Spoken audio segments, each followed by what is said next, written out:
It's Patch Tuesday and time to apply the latest fixes from Redmond. Symantec's August security report is out. Middlemen make it tough to track exploit sales. GovRAT continues to afflict networks in the wild. Lessons from private key exposure. Russia says the international order isn't the same thing as the American order.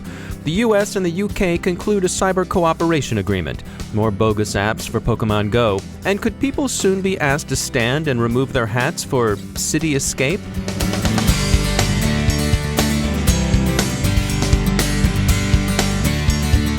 It's time to take a moment to tell you about our sponsor, Recorded Future.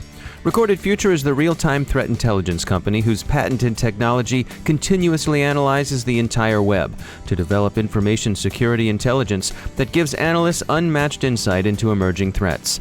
And when analytical talent is as scarce and pricey as it is today, every enterprise can benefit from technology that makes your security teams more productive than ever. We at the CyberWire have long been subscribers to Recorded Future's Cyber Daily, and if it helps us, we're confident it will help you too. Subscribe today and stay a step or two ahead of the threat. Go to recordedfuture.com/intel to subscribe for free threat intelligence updates from Recorded Future. That's recordedfuture.com/intel. And we thank Recorded Future for sponsoring our show.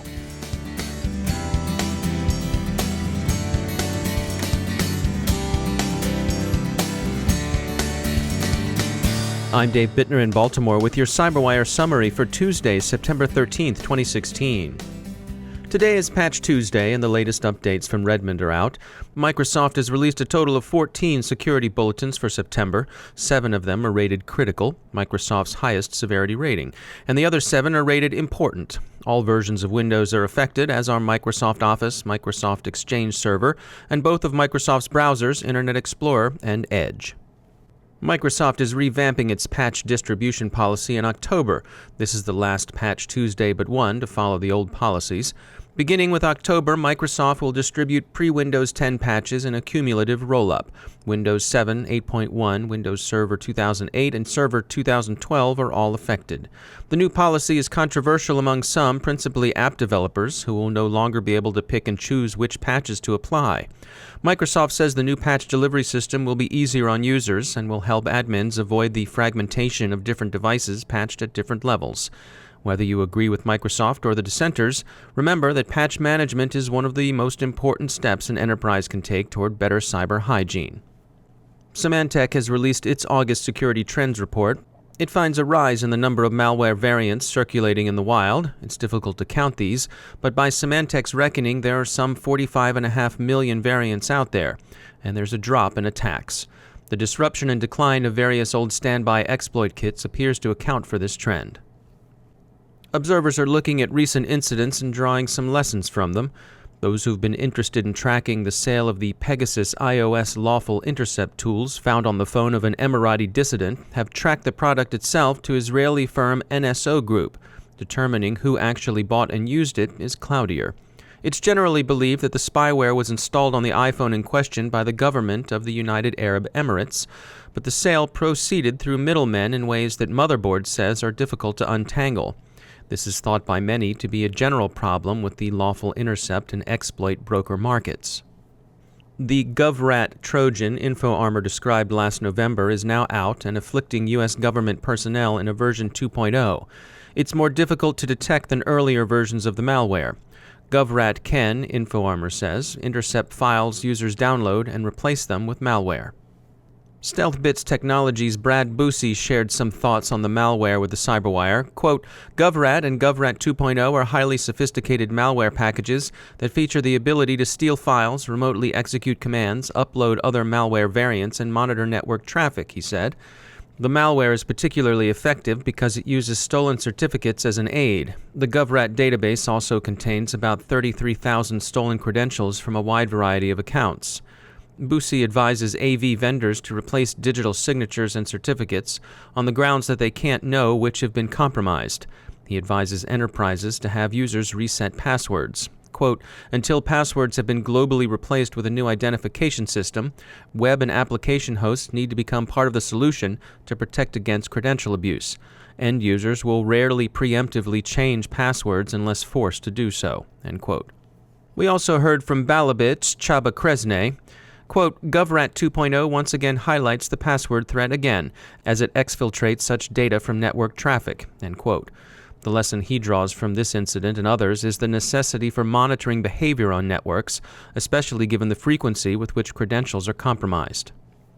Turning to the threat of the recently disclosed MySQL flaws, patched by some but not all affected vendors, CSO thinks the incident affords an object lesson in the importance of permission management. And the large number of private keys exposed on publicly accessible web servers indicates, says Naked Security, that those who develop firmware for embedded devices shouldn't share or reuse private keys, enable remote administration by default, or let users activate new devices until they've set the necessary passwords. Our reporters are on site in Washington today covering the 7th Annual Billington Cybersecurity Summit. They'll have a full report for us tomorrow, but for now they're sharing what they heard in the morning keynote by U.S. Federal CIO Tony Scott. It's clear that he thinks the biggest IT and security challenges federal agencies face across the board is their dependence on legacy IT systems. He said that adherence to 3 outdated paradigms, as he called them, are imposing significant economic and security costs on the government. These he identified as technology, organization, and funding. He argues that a large-scale upgrade and modernization of federal systems would constitute the most important steps the government could take to improve not only its IT, but its cybersecurity posture as a whole. We'll have more tomorrow on the Billington Cybersecurity Summit. The Johns Hopkins University Information Security Institute, along with Compass Cybersecurity, is hosting the 3rd Annual Senior Executive Cybersecurity Conference here in Baltimore, September 21, 2016. The CyberWire is a media sponsor for the event, and we checked in with Tony Dabhura, the Executive Director of the Johns Hopkins Information Security Institute, to learn more. The event is really targeted to executives and senior leadership from pretty much every industry. Everyone is so concerned about cybersecurity, namely protecting their data and defending against intrusions of their systems. And those are the topics that we cover in this event. We go over different types of cyber threats and statistics. We talk about different types of attacks. Especially this year, we're going to go in depth into social engineering and phishing attacks. We're going to talk about emerging technologies, including cloud storage, data encryption, and we're also going to talk about a really important topic, which is the human element of cybersecurity in the enterprise. So it's going to be an information-filled day. We try to make it a one-stop shop for people to really get a great idea of what's going on out there in cybersecurity. And you've lined up quite an impressive array of speakers. Give us some of the highlights, some of the names of people who are going to be speaking. We've invited some of the heavy hitters, for instance, Lori Craner, who is with the Federal Trade Commission and also with Carnegie Mellon. And the Federal Trade Commission is playing an increasingly important role in cybersecurity policy and regulations. We have Donald Good from Navigant.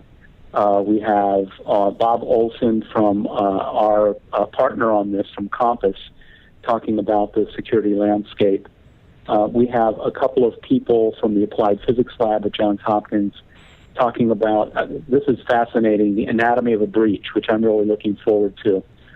This is what they do day and night down there, study these types of attacks. We also have several panels in the afternoon covering different events. We'll have participants from different industries such as insurance, banking, financial, and high-tech industries. So who's your target audience? Who are the people who really, for whom this should be a can't-miss event? The key people that should attend this event are leaders in companies who really need to get a lot of information, be able to survey the landscape in one day. That's what this is designed for. Tony Dabhura from Johns Hopkins University Information Security Institute. The event is the 3rd Annual Senior Executive Cybersecurity Conference taking place in Baltimore on the Johns Hopkins University Homewood campus, September 21st, 2016. And we at the CyberWire are pleased to be media sponsors of the event, and we hope you'll check it out. U.S. discontent with Russian behavior in cyberspace, especially with what are generally taken to be Russian influence operations intended to call the legitimacy of U.S. elections into question, recently led Defense Secretary Carter to warn Russia against attempts to undermine democratic institutions and the international order as a whole. His Russian counterpart, Defense Minister Sergei Shoigu, hit back yesterday. "You too," he said in effect, and said that the international order mustn't be mistaken with the American order. Part of that international order, of course, is the long-standing tradition of close cooperation between the United States and the United Kingdom. That relationship grew stronger this week with the conclusion of an agreement of increased cyber cooperation the two nations concluded. We feel somehow we've been neglecting Pokemon Go, not having mentioned it for a few days. Did you miss your Pikachu gossip? Well, there are fresh warnings from Trend Micro that bogus apps are redirecting Pokemon trainers away from the Google Store and into what Wired called spammy rogue app stores. Catch 'em all, but don't catch anything else. And finally, since everyone's worried about elections, let us give you something else to worry about: online petitions. Did you know that a petition has reached the White House with sufficient signatures to require action on a request to change the United States national anthem from the Star-Spangled Banner to Sonic the Hedgehog's City Escape music? We don't know, but one of our stringers is disturbingly interested in this. He says he wants to make America fast again.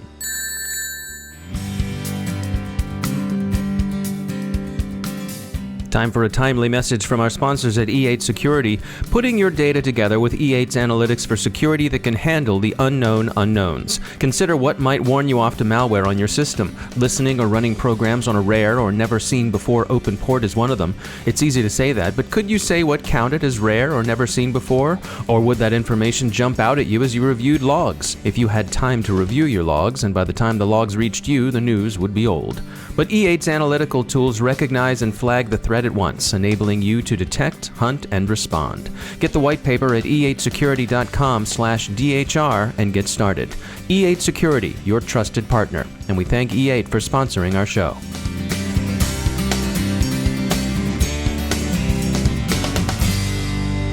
And I'm pleased to welcome Emily Wilson. She's the Director of Analysis at Terbium Labs, one of our research partners. Emily, welcome to the show. This is your first time with us, so by way of introduction, tell us a little bit about yourself. Sure. Thank you for the introduction and happy to be here. I am Emily Wilson, as you mentioned, kind of Director of Analysis at Terbium Labs. I didn't come to kind of dark web data intelligence by whatever you might think of as the normal route. I have a degree in international relations from the College of William and Mary, spent a lot of time looking at Russian foreign policy, and now thankfully Russia has come back into focus. So it certainly has. That's worked well for me. So I direct a team of analysts over at Terbium, and the work that we do is based on the idea, we like to say, that defense, while necessary, is no longer sufficient. The idea that dark web data intelligence isn't kind of a single problem you need to manage, it's an ongoing issue, and that more likely than not, your information probably will end up online somewhere where it shouldn't. So give me an idea of the types of research that you all are doing there at Terbium. Sure, great question. We are actually in the process right now of putting together a formal research paper, kind of demystifying the dark web and looking at the realities of the information that appears there.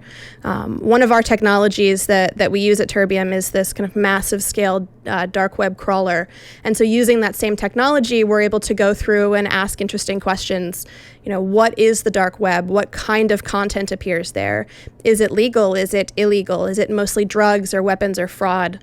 Or questions we get often, you know, are the terrorists there? You know, can I do human trafficking through the dark web? And so we're putting out this research paper to answer some of those questions. All right. Well, Emily, welcome to the show. We'll look forward to talking to you again soon. And that's the CyberWire. For links to all of today's stories, along with interviews, our glossary, and more, visit thecyberwire.com. Thanks to all of our sponsors who make the CyberWire possible. The CyberWire podcast is produced by Pratt Street Media. The editor is John Petrick. Our social media editor is Jennifer Iben. And our technical editor is Chris Russell. Our executive editor is Peter Kilpie. And I'm Dave Bittner. Thanks for listening.